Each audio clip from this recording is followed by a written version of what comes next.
ఓం నమో వెంకటేశాయ. శ్రీమతే రఘువీరాయ సేతులంఘిత సింధవే జితరాక్షసరాజాయ రణధీరాయ మంగళం. వానరాదుల ద్వారా సేతువును నిర్మించి లంకకు చేరుకుని రావణుడిని జయించినవాడు, రఘుకులోద్భవుడు, కాంతిమంతుడు, రణధీరుడైన శ్రీరామునికి తదభిన్న ఆ శ్రీనివాస పరబ్రహ్మకు నమస్కరిస్తూ, ఆ స్వామి యొక్క దయా విశేషం చేత ప్రపంచ ప్రజలందరూ కూడా పితృవాక్య పరిపాలనాది సద్గుణవంతులు కావాలనే ఒక సదుద్దేశంతో తిరుమల తిరుపతి దేవస్థానం వారు నిర్వహించే అనేక ధార్మిక కార్యక్రమాల్లో భాగంగా మనం ప్రతిరోజు కూడా అయోధ్యాకాండ ప్రవచన కార్యక్రమాన్ని నిర్వహించుకుంటున్నాము. ఈరోజు ఈ కార్యక్రమాన్ని మనం భగవత్ సంకీర్తన పురస్సరంగా ప్రారంభించుకుందాం. ఓం నమో వెంకటేశాయ. జయ జానకి రమణ జయ విభీషణ చరణ, జయ జానకి రమణ జయ విభీషణ చరణ, జయ సరోరుహ చరణ జయ ధనుజ హరణ, జయ జానకి రమణ జయ విభీషణ చరణ, జయ సరోరుహ చరణ జయ ధనుజ హరణ, జయ జానకి రమణ జయ విభీషణ చరణ, జయ సరోరుహ చరణ జయ ధనుజ హరణ.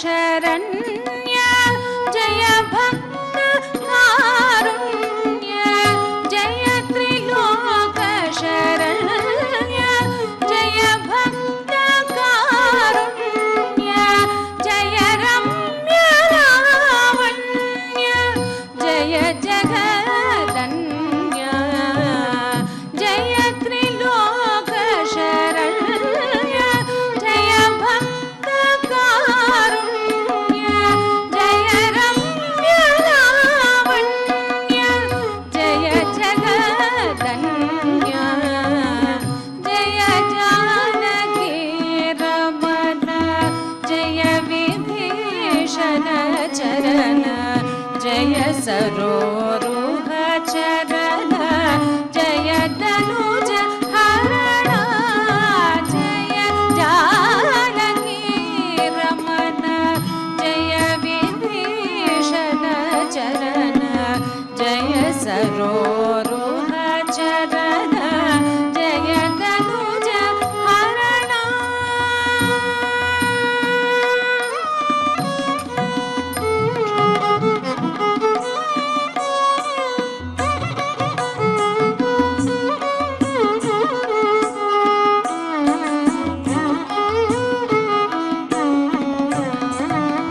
సకల లోక నివాస, సకల లోక నివాస, సాకేత పురవాస, సకల లోక నివాస, సాకేత పురవాస, సకల లోక నివాస, సాకేత పురవాస, అకళంక నిజహాస, అజముఖ దాస, సకల లోక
सरोरुह चरण जय तनुज हरण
మనం శ్రీ గురు ధ్యానాదులను సత్సంకల్ప వాక్యాలను సమిష్టిగా పలుకుతూ ప్రవచన కార్యక్రమాన్ని ప్రారంభించుకుందాం. ఓం నమో వెంకటేశాయ. శ్రీ గురు ధ్యానం. గురుర్బ్రహ్మా గురుర్విష్ణు గురుర్దేవో మహేశ్వరః గురుః సాక్షాత్ పరం బ్రహ్మ తస్మై శ్రీ గురవే నమః. శ్రీనివాసధ్యానం. శ్రీ వెంకటాద్రినిలయః కమలాకాముకః పుమాన్ అభంగుర విభూతిర్నః తరంగయతు మంగళం. అథ సంకల్పః. శ్రీమదాదివరాహ క్షేత్రే విరాజమానస్య శ్రీ పద్మావతీ జానేః అఖిలాండకోటి బ్రహ్మాండ నాయకస్య శ్రీరామచంద్ర రూపాంతరస్య భగవతః శ్రీ వెంకటేశ్వర స్వామినః సన్నిధౌ హనుమత్ సీతా లక్ష్మణ భరత శత్రుఘ్న పరివార సమేత శ్రీరామచంద్ర పరబ్రహ్మణః పరిపూర్ణానుగ్రహేణ అస్మిన్ భువనే సమస్తాధివ్యాధీనాం నివారణార్థం భారతవర్షే విద్యా విత్త వాణిజ్య కృషి వైద్య వైజ్ఞానిక దేశరక్షణాదిరంగేషు విద్యమానానాం ఆస్తిక మహాజనానాం సర్వేషాం సకుటుంబానాం ఆయురారోగ్యైశ్వర్య సద్బుద్ధి ఇత్యాది సర్వశుభఫలప్రాప్త్యర్థం ధర్మాచరణద్వారా శ్రీరామరాజ్యస్య పునర్వ్యవస్థాపనార్థం ఉద్యోగార్థినాం సముచితోద్యోగప్రాప్త్యర్థం దంపతీనాం అనుకూలదాంపత్యసిద్ధ్యర్థం సంతానస్య పితృవాక్యపరిపాలనానుకూల బుద్ధిప్రచోదనార్థం సకలకార్యసిద్ధ్యర్థం గోసంరక్షణార్థం చ శ్రీమద్వాల్మీకిరామాయణే అయోధ్యాకాండే యథాశక్తి శ్లోకవ్యాఖ్యానపురస్సరం శతతమసర్గశ్లోకపారాయణం తథా శ్రీధన్వంతరిమంత్రపారాయణం చ అన్యోన్యసాహాయ్యేన ఆచార్యముఖేన కరిష్యామహే. శ్రీవాల్మీకి ప్రార్థనా. కూజంతం రామ రామేతి మధురం మధురాక్షరం ఆరుహ్య కవితాశాఖాం వందే వాల్మీకి కోకిలం. శ్రీ ఆంజనేయ ప్రార్థనా. మనోజవం మారుతతుల్యవేగం జితేంద్రియం బుద్ధిమతాం వరిష్టం వాతాత్మజం వానరయూథముఖ్యం శ్రీరామదూతం శిరసా నమామి. శ్రీరామాయణ ప్రార్థనా. వాల్మీకిగిరి సంభూత రామసాగరగామిని పునాతి భువనం పుణ్యా రామాయణ మహానది. శ్రీరామ ప్రార్థనా. అయోధ్యాఖ్యేతు గుర్వర్ధే త్యక్త్వా రాజ్యం గిరౌ వసన్ పాదుకే భరతాయాదాత్ స రామః శరణం మమ. శ్రీరామచంద్ర పరబ్రహ్మణే నమః.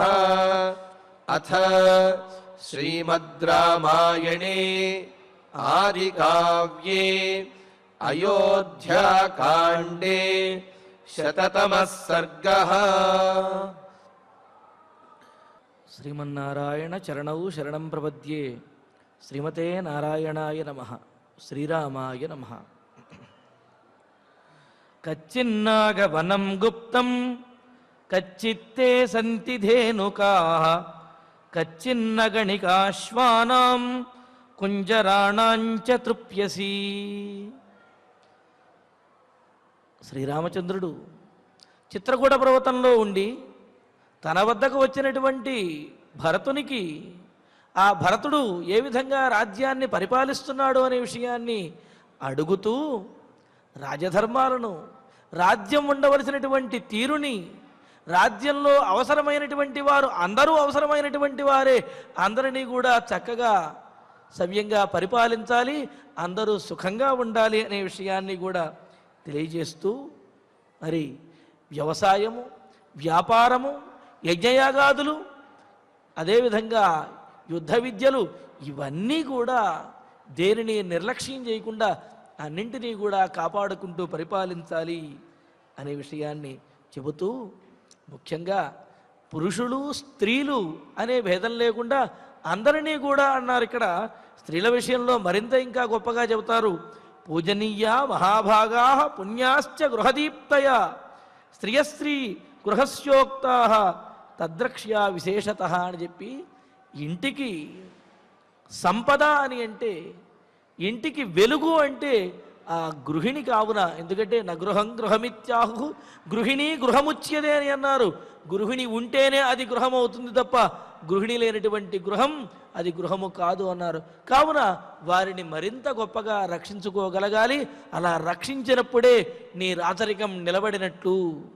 కావున వారందరినీ చక్కగా రక్షిస్తున్నావు కదా అని అంటూ, ఇక ఇప్పుడు రాజ్యంలో మరి పాలనలో అదేవిధంగా ఈ సైన్యంలో ఉండవలసినటువంటి ఆ అశ్వబలం గజబలం గురించి మాట్లాడుతూ మరి నాగవనం గుప్తంకించితు, అయోధ్య నగరంలో నాగవనం అనే ఒకానొక వనం ఉన్నది.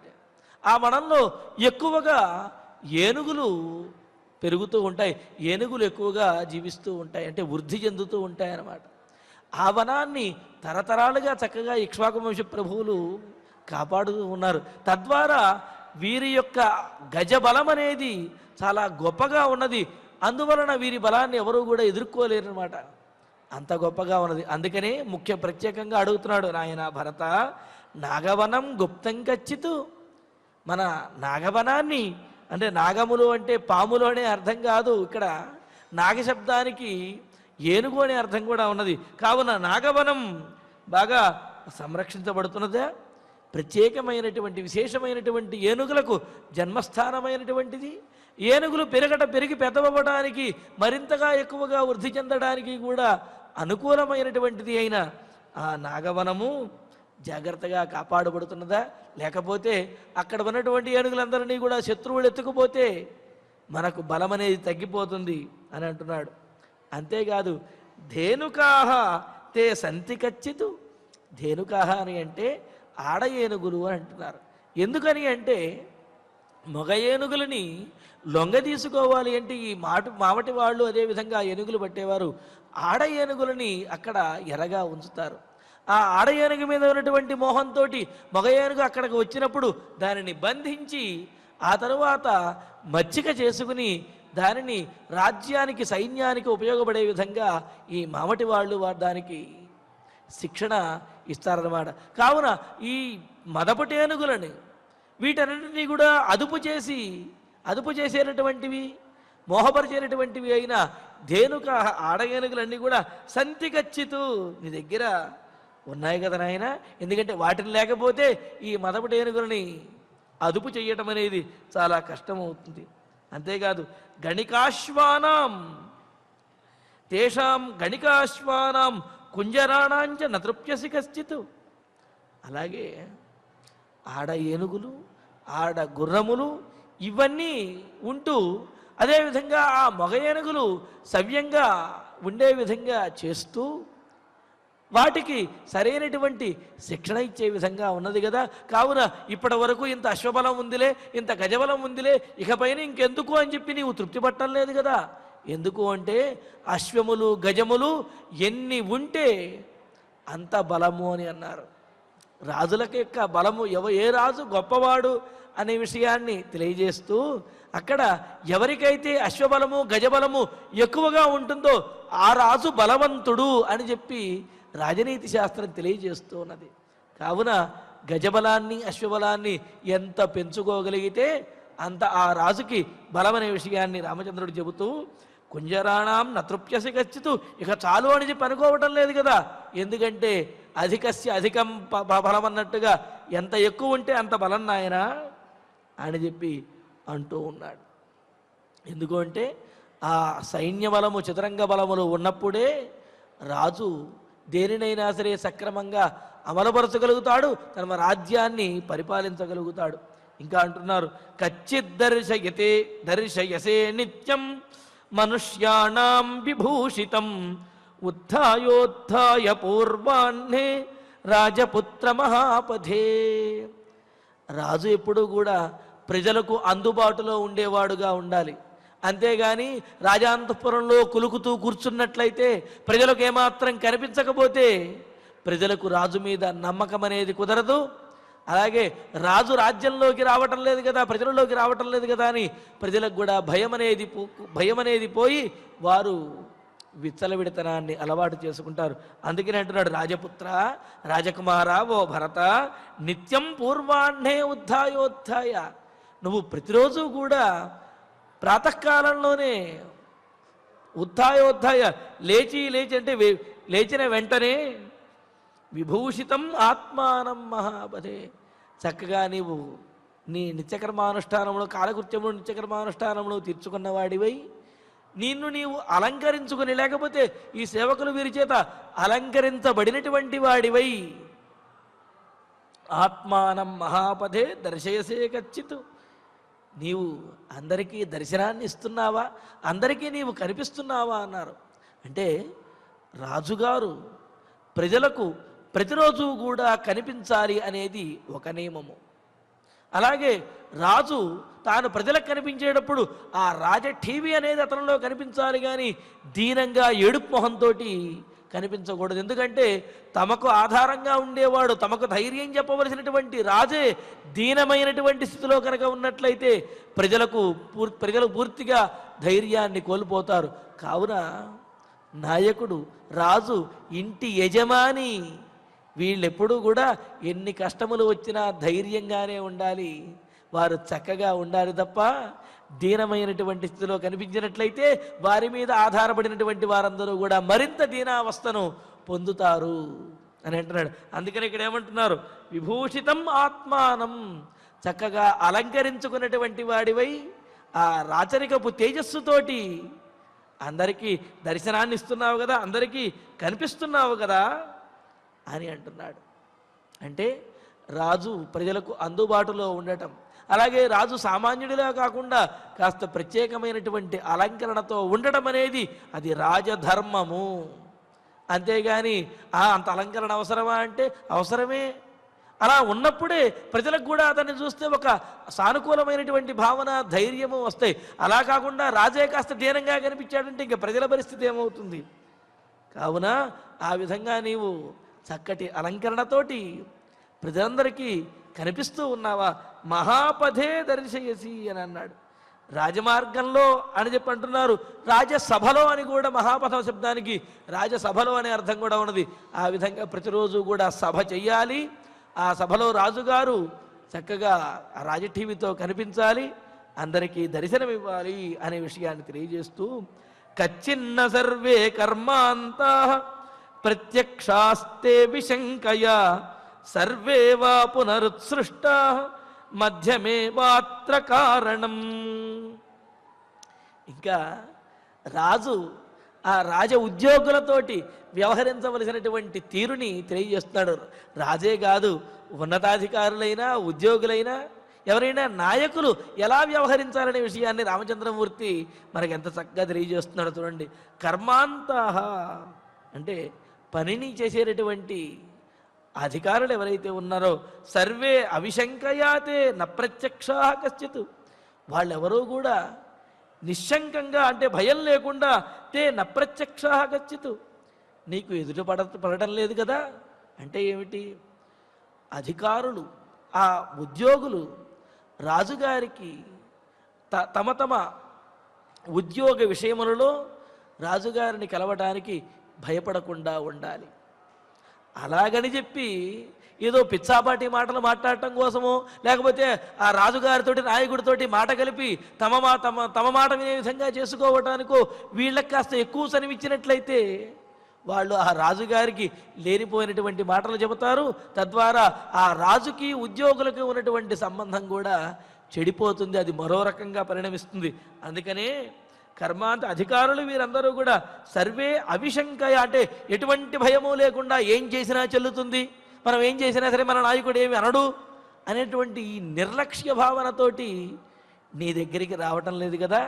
అంటే వారు నీ దగ్గరికి వస్తున్నారు అంటే సావధానంగా ఉండాలి. నీ దగ్గరకు వస్తున్నారు, నాయకుడి దగ్గరికి వస్తున్నారు అంటే వారే తప్పు చెయ్యనటువంటి వారు ఉండాలి, వారి కర్తవ్యములన్నీ కూడా సవ్యంగా చేసినటువంటి వారై ఉండాలి. అవేవి సవ్యంగా చెయ్యకుండా కూడా నీ దగ్గరికి ధైర్యంగా వాళ్ళు వచ్చి మాట్లాడేస్తున్నారా? అలా మాట్లాడారు అంటే నీవు వారికి ఎక్కువగా చనువిచ్చినట్లు అవుతుంది. కావున వాళ్ళు నీ దగ్గరికి వచ్చి మాట్లాడుతున్నారు అంటే వారు సవ్యంగా ఉంటేనే మాట్లాడాలి, వారి యొక్క నియమములను వారి యొక్క హద్దులోనే వారు మాట్లాడే విధంగా ఉండాలి తప్ప ఎక్కువగా మాట్లాడే విధంగా ఉండకూడదు అంటున్నాడు. ఎందుకని అంటే అతి స్నేహాద్ అతి పరిచయాద్ అవజ్ఞ అన్నారు. అంటే మితిమీరినటువంటి అతి పరిచయం ద్వారా కూడా అవజ్ఞ అంటే లెక్కలేనితనం అనేది వచ్చేస్తుంది. కావున ఆ అతి పరిచయం అనేది కూడదు అని అంటున్నాడు. అంటూ మరి అధికారం నీ దగ్గర ఆ రాజోద్యోగులు వాళ్ళందరూ కూడా సక్రమంగానే ఉంటున్నారు కదా, వారి కర్తవ్యాలు నిర్వర్తించకుండా కూడా నీ దగ్గరికి వచ్చి ధైర్యంగా మాట్లాడుతున్నారా? అలా లేదు కదా అని చెప్పి అడుగుతూ, అలా అని చెప్పి ఉద్యోగులను దూరం కూడా చేయకూడదు. వారిని ఎలాగ మాట్లాడాలో వారితో అలాగ మాట్లాడాలి అంటూ పునః ఉత్సృష్టాహవ, నువ్వు దర్శనమివ్వకుండా వారిని విడిచిపెట్టేయలేదు కదా, అలా వారిని దూరంగా విడిచిపెట్టడం కూడా అది పొరపాటే అవుతుంది. కావున తన దగ్గర పనిచేసేటటువంటి ఉద్యోగులకు అతి చనువు ఇవ్వకూడదు, అలా అని చెప్పి వారిని అతి దూరంగా కూడా ఉంచకూడదు. చూడండి ఇక్కడ మార్గం ఏమిటి? మధ్యమేవ కారణం, మధ్య మార్గంగా కార్యములు నిర్వర్తించేటటువంటి సందర్భంలో వారి యందు కఠినంగా వ్యవహరించాలి. వారికి ఏదైనా అవసరం వచ్చినప్పుడు వారి యందు సానుకూలమైనటువంటి భావనతో ఉండాలి తప్ప అనవసరమైనటువంటి మాటలతో, పిచ్చాబాటి మాటలతోటి అనవసరమైన మాటలు తెచ్చుకుని వారితో అతి చనువుగా వ్యవహరించినా, లేకపోతే వారిని పూర్తిగా దూరం చేసినా సరే వారి యొక్క ఆదరాభిమానములకు దూరం అవుతావు. కావున జాగ్రత్తగా ఉండాలి. మధ్య మార్గంగా నీవు ఎక్కడ ఏ విధమైన అవసరం ఉన్నదో ఆ విధంగానే ఉండాలి అని అన్నారు. ఇక్కడ మన కారణం చెబుతారు. రాజు ఎక్కువ చనువిచ్చినట్లయితే వారు కూడా, అధికారులు కూడా గర్వాన్ని పొందినటువంటి వారి తమ కింద వారు ఎవరైతే ఉన్నారో వారి మీద పెత్తనాన్ని చెలాయించడం మొదలు పెడతారు. నాకు రాజుగారు బాగా పరిచయం అయ్యా కాబట్టి నేను చెప్పింది నువ్వు వినాలి అని చెప్పి తమ కింద ఉన్నటువంటి చిన్న ఉద్యోగులని చాలా ఎక్కువగా ఇబ్బంది పెడతారు. అందువలన ఎక్కువ తనమివ్వకూడదు. ఒకవేళ రాజు మరి దూరం చేసినట్లయితే వీళ్ళే మన రాజుగారు మనల్ని పట్టించుకునేవాడు కాదు కాబట్టి మీరు ఎలా అయినా ఉన్నా ఏం పర్వాలేదు అని చెప్పి ఆ కింద ఉద్యోగుల్ని వీరు ప్రభావితం చేస్తారు. కావున ఎంతవరకు ఉండాలో అంతవరకు ఉండాలి, ఎంత ఉండాలో అంతకు వదలకూడదు అనే విషయాన్ని కూడా రామచంద్రమూర్తి చాలా గొప్పగా ఆ ఉద్యోగులతోటి అధికారంతో వ్యవహరించేటటువంటి తీరుని బోధిస్తూ, కచ్చిత్ సర్వాణి దుర్గాణి ధనధాన్యాయుధోదకై యంత్రైశ్చ పరిపూర్ణాని తథా శిల్పధనుర్ధరై. మీ దుర్గములు, కోటలు ఏవైతే ఉన్నాయో అవన్నీ కూడా యుద్ధ వీరులతోటి, ఆయుధములతోటి, వాటితోటి అవి నిండి ఉన్నాయి కదా. అంతేకాదు ఎప్పుడైనా యుద్ధం వచ్చినప్పుడు సైనికులకి వారికి ఆహారాన్ని సమకూర్చాలి అంటే ముందే వాటినన్నింటినీ సిద్ధం చేసుకుని ఉండాలి. యుద్ధకాలే శస్త్రాభ్యాసము, లేకపోతే యుద్ధం వచ్చిన తర్వాత పంటలు పండిస్తాము అంటే ఇవన్నీ కుదిరే వ్యవహారాలు కాదు. కావున మీ కోటలు అన్నీ కూడా, ఆ దుర్గములు ధనము, ధాన్యము, ఆయుధములు, యంత్రములు వీటన్నిటితోటి కూడా ఎప్పుడు సిద్ధంగా ఉన్నాయి కదా. శిల్ప ధనుర్ధరై, ధనుస్సును ధరించినటువంటి వారితోటి వారందరూ ప్రతిరోజు అభ్యాసం చేస్తూ ఉండాలి. అంతేగాని యుద్ధం వచ్చినప్పుడు చూసుకుందాంలే అని ఆ కత్తులు ధనుస్సులు పక్కన పట్టేసి వాటికి తుప్పు పట్టిస్తే ఇంకా యుద్ధం వచ్చినప్పుడు ఆ తుప్పు పట్టిన కత్తి తీసుకుని వీళ్ళేం చేయగలుగుతారు? వీళ్ళ చెయ్యేం తిరుగుతుంది. కావున ఆ కోటలలో ఎప్పుడూ కూడా ధనధాన్యములకు లోటు ఉండకూడదు, ఆయుధములకు లోటు ఉండకూడదు. ఆ ఆయుధములను ప్రయోగించడము, అభ్యాసము ఎప్పుడు జరుగుతూ ఉండాలి. అలాగా ఆ బలం అనేది ఎప్పుడూ కూడా సావధానంగా ఉండాలి అని అంటున్నారు. పరిపూర్ణాన్ని గచ్చితూ, బాగా నిండి పరిపూర్ణంగా సమర్థవంతంగా ఉన్నాయి కదా నీ దుర్గములన్నీ అన్నారు. ఇక్కడ దుర్గములు అనేక రకములుగా మనం చెప్పుకున్నాం. విశేషంగా ఇక్కడ వీటిల్లో ఔదకం, పార్వతం, వార్క్ష్యం, ఐరిణం, ధాన్మనం తథా అని చెప్తూ 5 రకాలైనటువంటి దుర్గములను ప్రత్యేకంగా చెబుతున్నారు. అంటే చుట్టూ నీరు ఉన్నటువంటిది జలదుర్గము అని చెప్పి, చుట్టూ కొండలో ఉన్నటువంటి దుర్గమును, దుర్గం అంటే ఆ కోటను గిరిదుర్గము అని చెప్పి, పార్వత దుర్గము అని, లేదా కొండ మీద ఉన్నటువంటి దాన్ని కూడా పార్వత దుర్గము అని చెప్పి అనవచ్చు అంటున్నారు. అలాగే చుట్టూ వృక్షములు కలిగి, అసలు అక్కడ దుర్గం ఉన్నదా లేదా అని ఎదుటివాడికి తెలియనంత విధంగా అలా చుట్టూ దట్టమైనటువంటి అడవిలాగా వృక్షములతో ఉన్నటువంటి దాన్ని వార్క్ష్యం దుర్గము అని చెప్పి, వార్క్ష్యం దుర్గము అని. అలాగే ఐరిణం దుర్గం అన్నాడు. చుట్టూ కూడా చవిటి నేల అని అంటే అక్కడ ఏమీ కూడా మొక్కలవి లేకుండా ఖాళీ ప్రదేశంగా ఉంటుందన్నమాట. ఆ దుర్గం దగ్గరికి, ఆ కోట దగ్గరికి ఎవరు వస్తున్నా సరే అల్లంత దూరంలోనే తెలిసిపోయే విధంగా, ఎవరు దాగి వచ్చేటటువంటి అవకాశం లేకుండా ఉండే దుర్గము, ఆ చుట్టూ చవిటి నేల ఉన్నటువంటి దుర్గాన్ని ఇరిణ దుర్గము అని చెప్పి, అలాగే ఇక్కడ ధన్మదుర్గము అన్నారు. ఇక్కడ ఆ చుట్టూ కూడా 5-6 ఆమడముల దూరం, అంటే దాదాపు 5-6 మైళ్ళ దూరము భూమి, మరుభూమి అంటే ఎడారి భూమి కలిగినటువంటి దాన్ని ధన్మదుర్గము అని చెప్పి అన్నారు. ఇవి కాకుండా మహీదుర్గము అని, నరదుర్గము అని కూడా అన్నారు. నరదుర్గము అని అంటే తన కోట చుట్టూ కూడా తనకు ఆత్మీయులైన, తనకు నమ్మకస్తులైనటువంటి జనులు ఎవరైతే ఉన్నారో వారి యొక్క నివాసములు మాత్రమే ఉండే విధంగా, అసలు ఆ ప్రాంతానికి కొత్త వారు ఎవడొచ్చినప్పటికీ కూడా రాజుగారితో అవసరం లేకుండా ఆ ఊళ్ళో ఉన్న ప్రజలే వాళ్ళని దండించేంత విధంగా చుట్టూ తన వారిని పెట్టుకుని ఉండడం అన్నమాట. ఈ నరదుర్గములను ఇప్పటికీ కూడా కొన్ని ప్రాంతాల్లో చూస్తూ ఉంటాం.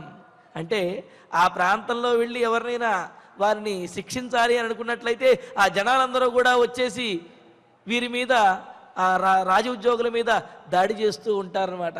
అది ఆ విధంగా అక్కడ ఆ నరదుర్గము, ఇవన్నీ, ఇటువంటి దుర్గములన్నీ కూడా ఏవైతే ఉన్నాయో వాటినన్నిటినీ చక్కగా పరిరక్షిస్తూ ఉన్నావా అని అంటూ, ఆయస్తే విపుల కశ్చిత్ కచ్చిత్ కచ్చిదల్పతరో వ్యయ అపాత్రేషు తే కచ్చిత్ కోశో గచ్చతి రాఘవ. రాఘవ, భరత, నీ అంటే ఆదాయం ఏదైతే ఉందో అది చాలా ఎక్కువగాను, వ్యయ, నీ వ్యయం ఏదైతే ఉన్నదో తక్కువగాను. తక్కువగా అంటే బాగా తక్కువగా అంటే మొత్తం దాచుకుని మూట కట్టమని అర్థం కాదు. ఇక్కడ ఆదాయము కంటే కూడా వ్యయం అనేది తక్కువ ఉండాలి అనేది ఇందులో చెబుతున్నటువంటి విషయం.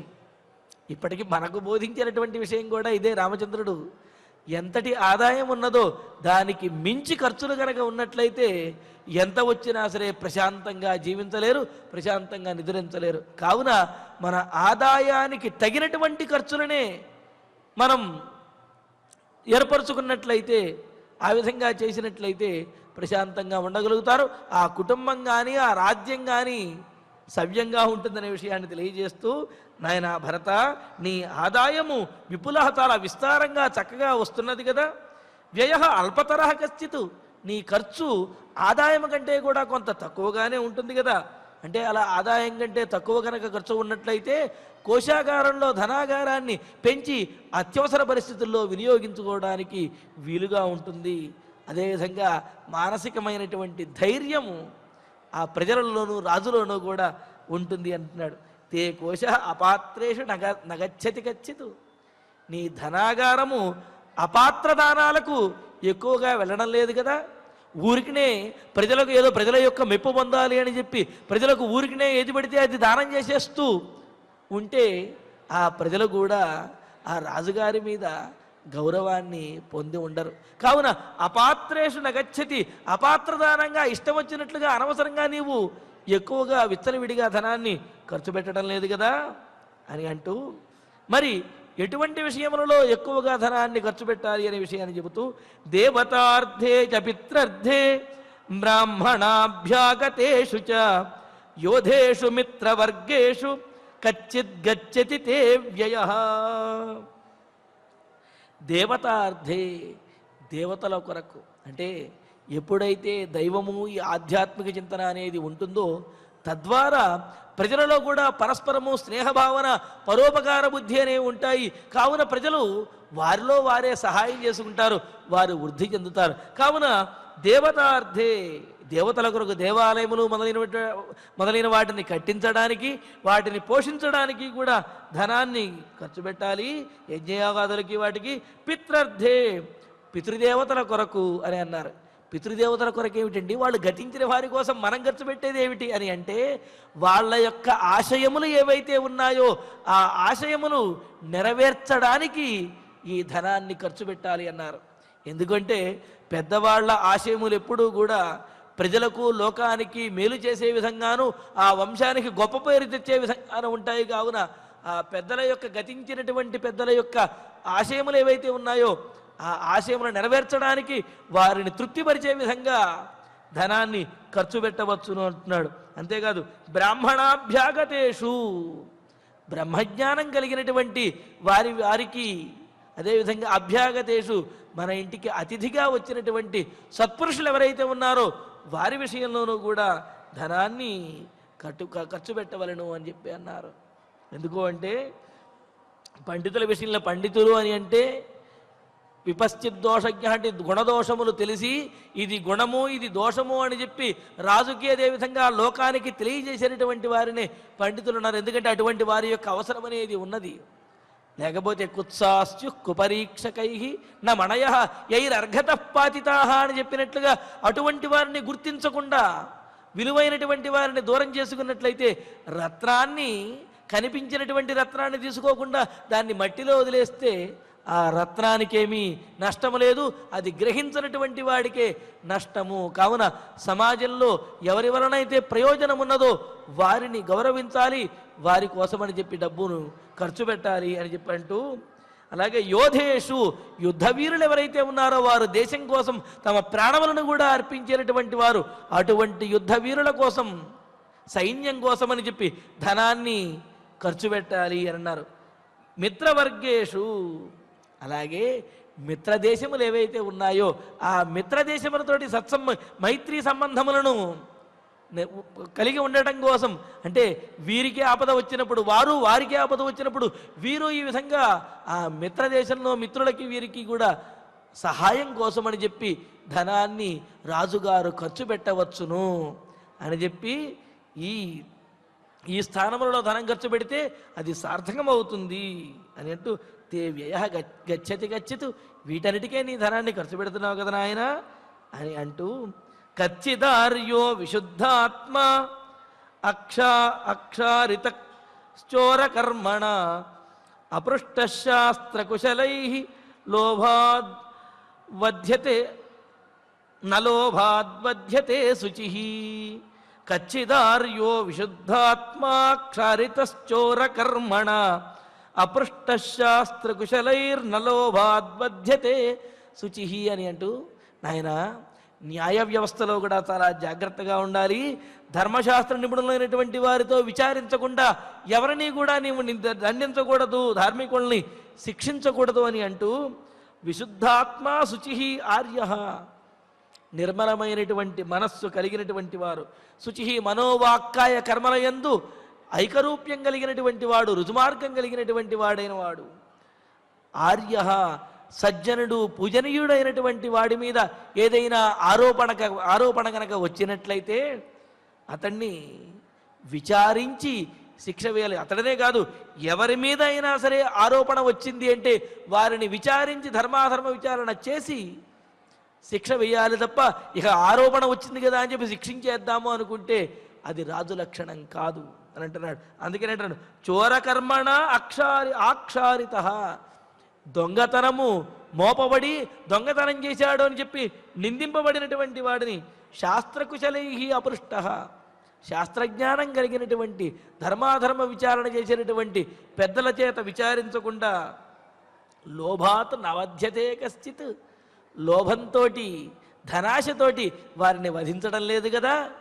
ఎందుకు అంటే ఎవరి మీద ఆరోపణ వచ్చినప్పటికీ కూడా వారు దొంగతనం చేశారు అంటే అది నిరూపించబడితేనే వారిని శిక్షించాలి తప్ప ఊరికినే లోభంతోటో లేకపోతే వాడు పరాయివాడు వీడు నావాడు అనే భావనతోటో ఈ రాగద్వేషాలతోటో శిక్షను అమలపరచకూడదు, వారిని హింసించకూడదు అని అంటున్నాడు. అంటే దోషము నిరూపించకుండా నిందింపబడినటువంటి వారిని శిక్షించరాదు, ధార్మికుణ్ణి శిక్షించకూడదు అని చెప్పి అంటున్నాడు.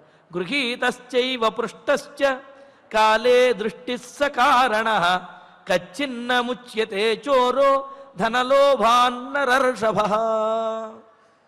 ఏ విధంగా అయితే విచారించకుండా దోషం లేనటువంటి వాడిని, తప్పు చేయనటువంటి వాడిని దండించకూడదో అలాగే తప్పు చేసినటువంటి వాడిని ఎన్ని కష్టం అంటే ఎన్ని ఒత్తిడిలు వచ్చినప్పటికీ వాడిని శిక్షించే తీరాలి తప్ప అటువంటి వాడిని వదిలిపెట్టకూడదు.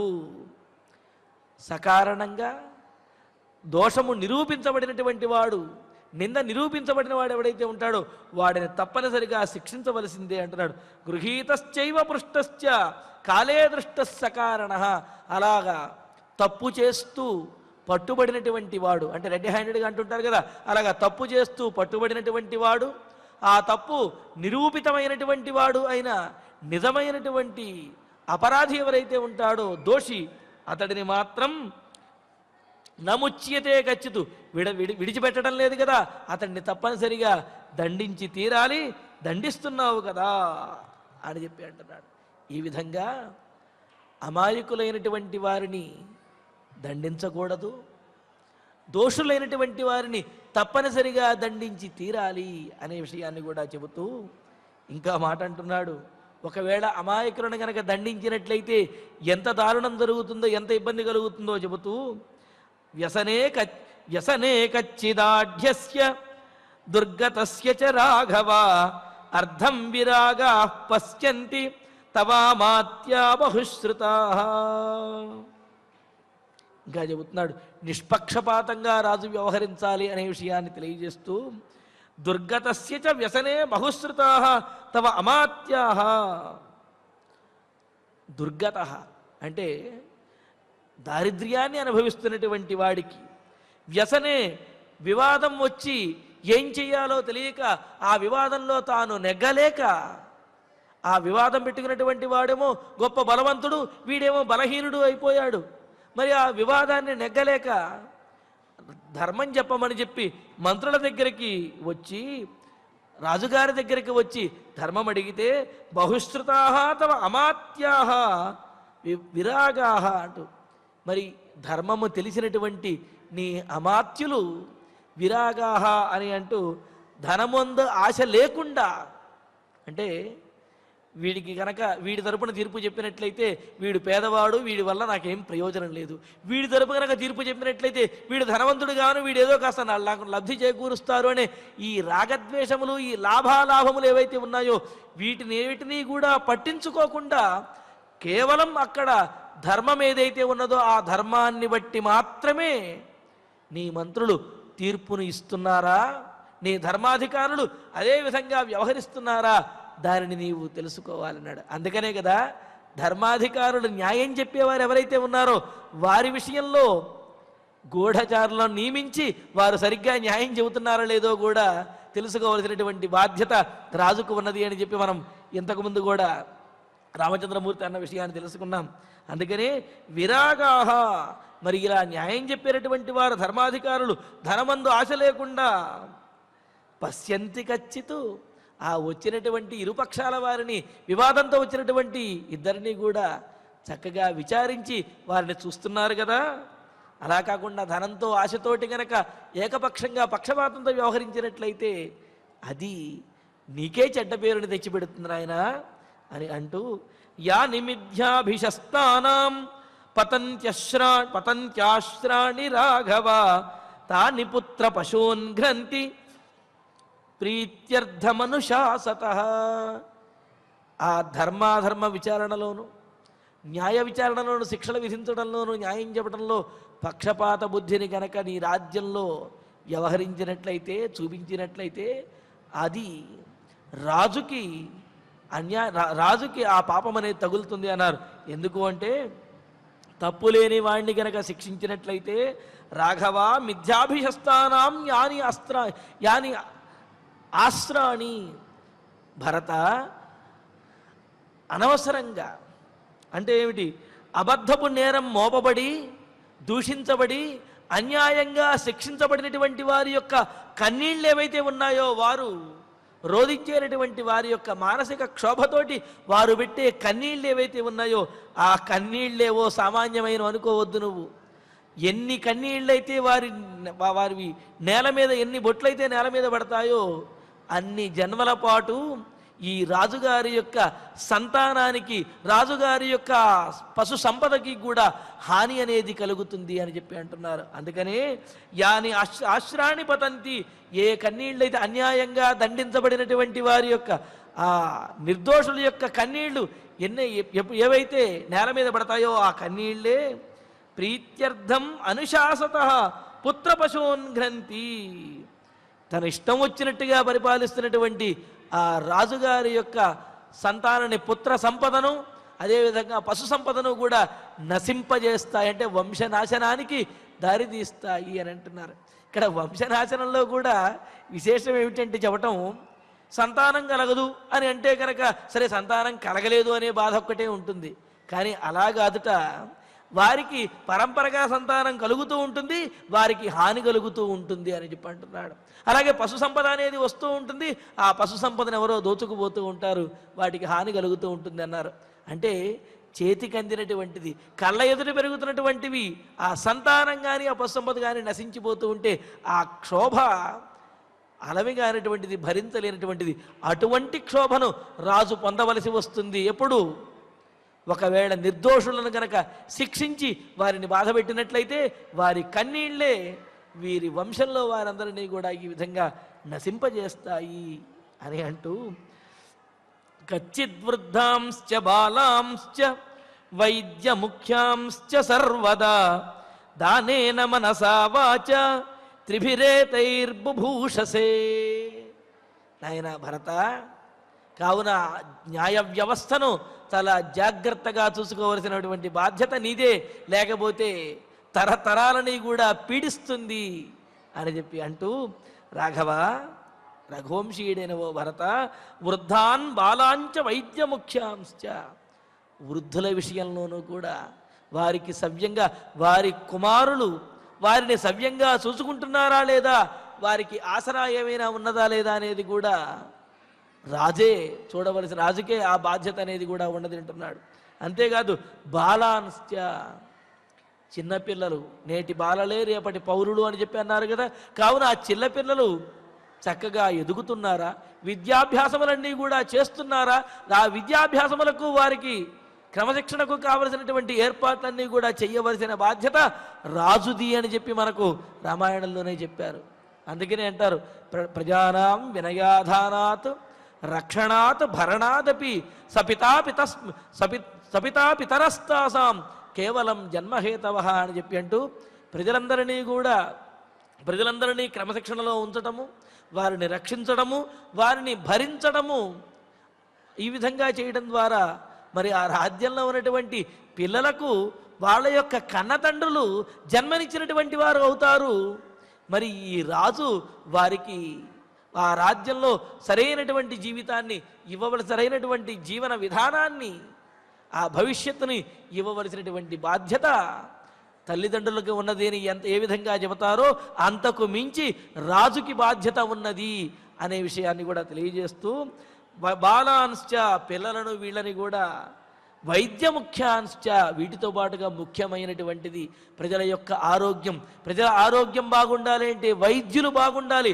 కావున ఆ వైద్యులను కూడా జాగ్రత్తగా చూసుకోవలసినటువంటి బాధ్యత, వైద్య విద్యను కూడా ప్రోత్సహించవలసినటువంటి బాధ్యత రాజుది అని చెప్పి అంటూ, మనసా వాచా ఏతై త్రిభిః బుభూషసే కచ్చిత్, నీవు మృదువైనటువంటి మాటతోటి, చక్కనైనటువంటి మనస్సుతోటి, ఆదరణతోటి వీళ్ళందరినీ కూడా కర్మణ అంటే నీవు చేసేటటువంటి చక్కనైనటువంటి సరైనటువంటి పనులతోటి వీళ్ళందరినీ చక్కగా పోషిస్తున్నావు కదా నాయన. అంటే చిన్నపిల్లలని, వృద్ధులని, అదేవిధంగా వైద్యులని, వీరందరినీ కూడా చక్కగా చూసుకోవలసినటువంటి బాధ్యత రాజుదే అనే విషయాన్ని చెబుతూ, కచ్చిద్గురుంశ్చ వృద్ధాంశ్చ తాపసాన్ దేవతాతిథీన్ చైత్యాంశ్చ సర్వాన్ సిద్ధార్థాన్ బ్రాహ్మణాంశ్చ నమస్యసి. ఆయన భరత, ఎంత ఎదిగినప్పటికీ కూడా పెద్దల వద్ద ఒదిగే ఉండాలి. అభివాదనశీలస్య నిత్యం వృద్ధోపసేవినః చత్వారి తస్య వర్ధంతే ఆయుర్విద్యా యశోబలమని చెప్పినట్లుగా అభివాదనం అంటే పెద్దలు కనిపించినప్పుడు నమస్కరించడము, అదేవిధంగా గురువుల యొక్క మాటలను వినడము, ఇవన్నీ కూడా ఆయుష్ని, విద్యను, బలమును, తేజస్సును కూడా పెంచుతాయన్నారు. కావున గురువును వృద్ధాంశ్చ తాపసాన్, గురువులను, వృద్ధులంటే జ్ఞానవృద్ధులు, వయోవృద్ధులు, శీలవృద్ధులు అని చెప్పారు. ఇలాగా వీటినన్నిటినీ కూడా నేర్పించినటువంటి ఈ వృద్ధులు ఎవరైతే ఉన్నారో వీరందరినీ, పెద్దలను, తాపసాన్, తపస్సులు చేసేటటువంటి మునీశ్వరులు, అంటే ఎవరికి ఎటువంటి హాని చెయ్యకుండా లోక కళ్యాణం కోసం తపస్సు చేసినటువంటి వారు తమను తాము ఉద్ధరించుకుంటూ లోకాన్ని ఉద్ధరించినటువంటి తాపసు జనులు ఎవరైతే ఉన్నారో మునీశ్వరులు, వారిని దేవతా అతిథీన్, అలాగే దైవమును దేవతలను అతిథులను చైత్యాన్ అంటే చైత్యము అని అంటే 4 మార్గములు కలిసేటటువంటి ప్రదేశంలో ఉండే భవంతులను, అందరికీ వినియోగపడేటువంటి వాటిని చైత్యములు అన్నారు. దేవాలయములు అని చెప్పచ్చు, లేకపోతే మంటపములు అని కూడా చెప్పచ్చు.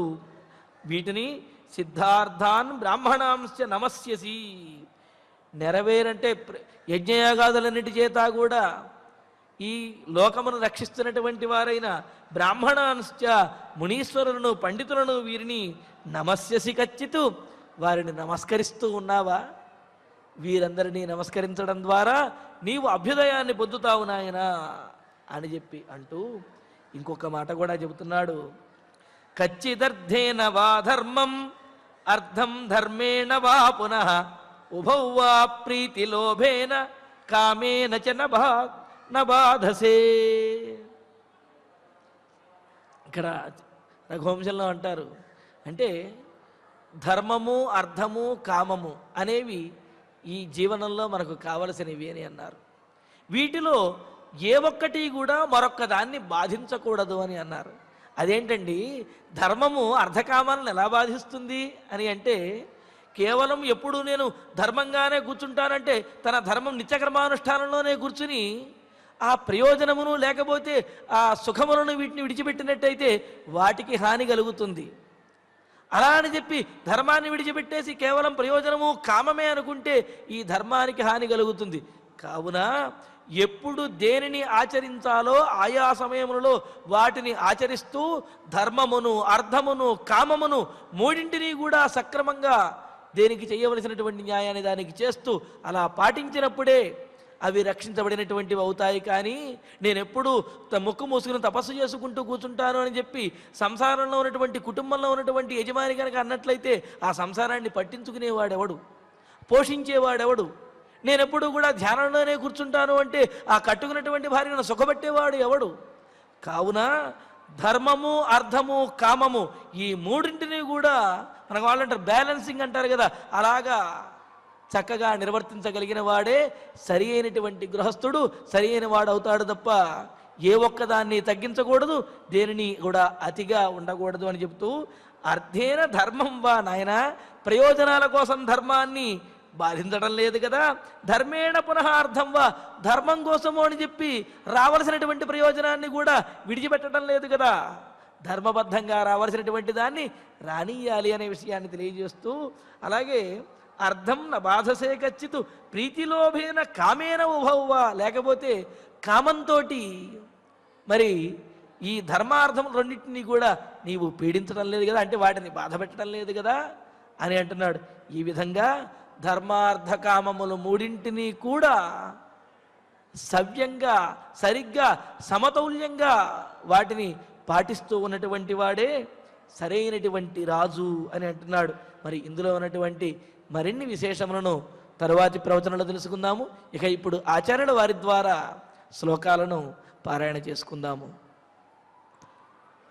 కచ్చిన్నాగవనం గుప్తం కచ్చిన్నాగవనం గుప్తం కచ్చిత్తే సంతి ధేనుకాః కచ్చిత్తే సంతి ధేనుకాః కచ్చిన్న గణికాశ్వానాం కచ్చిన్న గణికాశ్వానాం కుంజరాణాం చ తృప్స్యసి కుంజరాణాం చ తృప్స్యసి కచ్చిద్దర్శయసే నిత్యం కచ్చిద్దర్శయసే నిత్యం మనుష్యాణాం విభూషితం మనుష్యాణాం విభూషితం ఉత్థాయోత్థాయ పూర్వాహ్నే ఉద్ధాయోద్ధాయ పూర్వాహ్నే రాజపుత్ర మహాపథే రాజపుత్ర మహాపథే కచ్చిన్న సర్వే కర్మాంతాః కచ్చిన్న సర్వే కర్మాంతాః ప్రత్యక్షాస్తే విశంకయా ప్రత్యక్షాస్తే విశంకయా సర్వే వా పునరుత్సృష్టాః సర్వే వా పునరుత్సృష్టాః మధ్యమేవాత్ర కారణం మధ్యమేవాత్ర కారణం కచ్చిత్ కచ్చిత్ సర్వాణి దుర్గాణి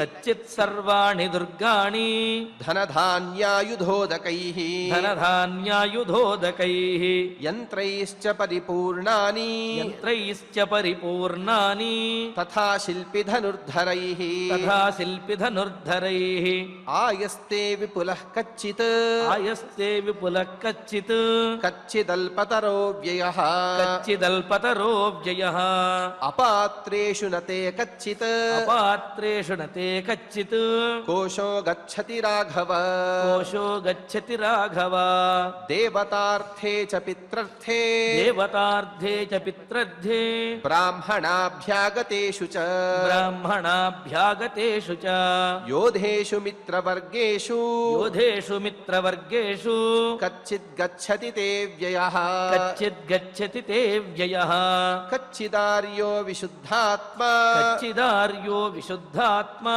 క్షాదితశ్చోరకర్మణా చారితశ్చోర కర్మణ అపృష్టశాస్త్రకుశలైః అపృష్టశాస్త్రకుశలైః నలోభాద్వధ్యతే శుచిః నలోభాద్వధ్యతే శుచిః గృహీతశ్చైవ పృష్టశ్చ గృహీతశ్చైవ పృష్టశ్చ కాలే దృష్టः స కారణः కాలే దృష్టः స కారణः కచ్చిన్నముచ్యతే చోరः కచ్చిన్నముచ్యతే చోరः ధనలోభాన్నరర్షభ ధనలోభాన్నరర్షభ వ్యసనే కచ్చిదాఢ్యస్య వ్యసనే కచ్చిదాఢ్యస్య దుర్గతస్య చ రాఘవ దుర్గతస్య చ రాఘవ అర్థం విరాగాః పశ్యంతి అర్థం విరాగాః పశ్యంతి తవామాత్యా బహుశ్రుతాః తవామాత్యా బహుశ్రుతాః యాని మిథ్యాభిషస్తానాం యాని మిథ్యాభిషస్తానాం పతంత్యస్త్రాణి రాఘవ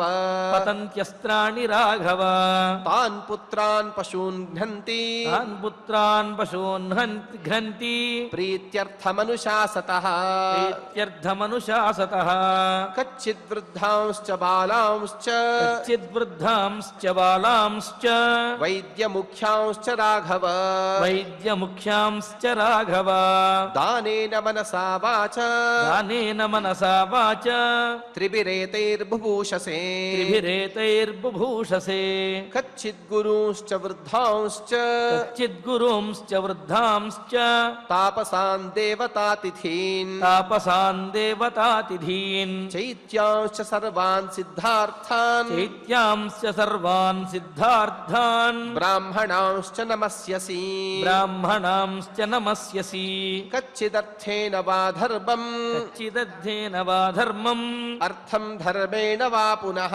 అర్థం ధర్మేణ వా పునః ఉభౌ వా ప్రీతిలోభేన ఉభౌ వా ప్రీతిలోభేన కామేన చ న బాధసే కామేన చ న బాధసే ఇత్యార్షే ఇత్యార్షే శ్రీమద్ రామాయణే శ్రీమద్ రామాయణే ఆదికావ్యే ఆదికావ్యే అయోధ్యాకాండే అయోధ్యాకాండే శతతమే సర్గే శతతమే సర్గే త్రయోదశ శ్లోకాః త్రయోదశ శ్లోకాః. ఇక మనం ఫలశ్రుతిని ప్రారంభించి మంగళ శ్లోక పర్యంతం సమిష్టిగా పలుకుతాం. ఈ కార్యక్రమాన్ని సంపూర్ణం చేసుకుందాం. ఫలశ్రుతి ఆయుష్యమారోగ్యకరం యశస్యం సౌభ్రాతృకం బుద్ధికరం సుఖం చ శ్రోతవ్యమేతన్నియమేన సద్భిః ఆఖ్యానమోజస్కరమృద్ధికామైః. శ్రీరామచంద్ర పరబ్రహ్మణే నమః. అథ ధన్వంతరి ధ్యానం అచ్యుతానంత గోవింద విష్ణో నారాయణామృత రోగాన్ మే నాశయా శేషాన్ ఆశు ధన్వంతరే హరే. ఆరోగ్యం దీర్ఘమాయుష్యం బలం తేజోధియం శ్రియం స్వభక్తేభ్యోనుగృహంతం వందే ధన్వంతరిం హరిం.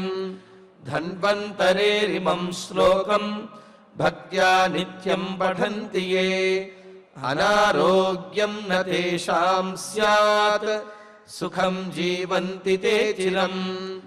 ఓం నమో భగవతే వాసుదేవాయ ధన్వంతరగే అమృతకలశహస్తాయ వజ్రజలౌకహస్తాయ సర్వామయ వినాశనాయ త్రైలోక్యనాథాయ మహావిష్ణవే స్వాహా.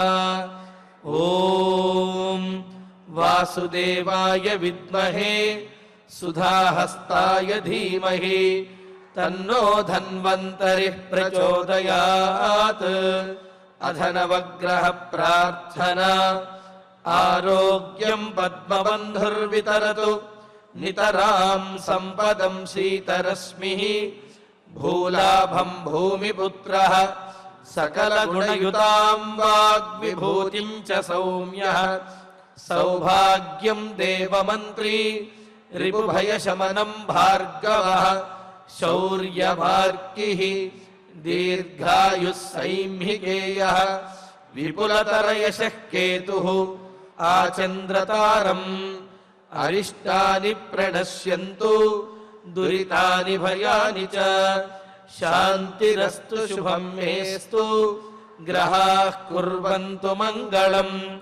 అథ క్షమా ప్రార్థనా యదక్షరపదభ్రష్టం మాత్రాహీనం చ యద్భవేత్ తత్సర్వం క్షమ్యతాం దేవ నారాయణ నమోస్తుతే.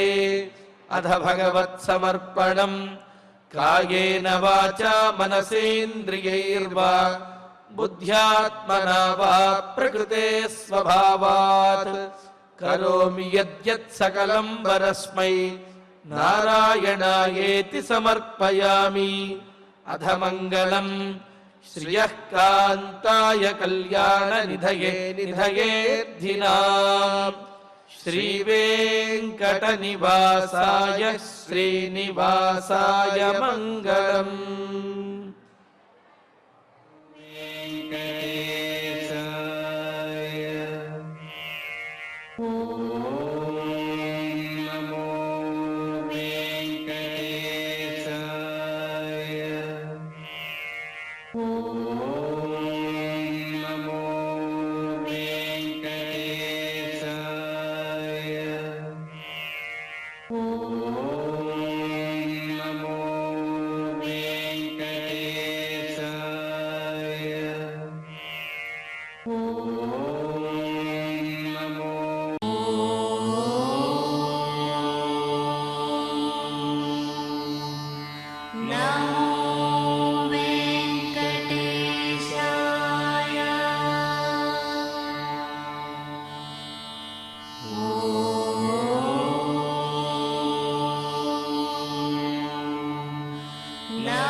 ఓ